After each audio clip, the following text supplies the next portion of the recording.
అందరికీ నమస్కారం.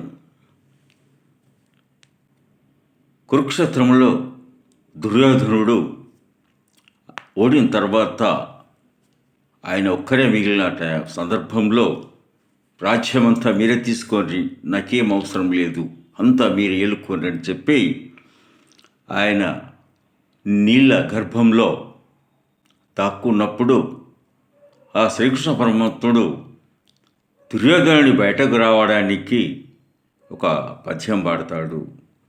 అది మన శ్రీకృష్ణ పరమాత్ముడు, మన ఘంటసాల మాస్టర్ గారు పాడారు. సచ్చిరి సోదరుల్ సుతుల్ సచ్చిరి, సచ్చిరి రాజులెల్లా ఈ కచ్చకు మూల కందమగు కర్ణుడు మామయును సచిరి, ఈ గతిన్ పచ్చని కొంప మాపితివి బాపురే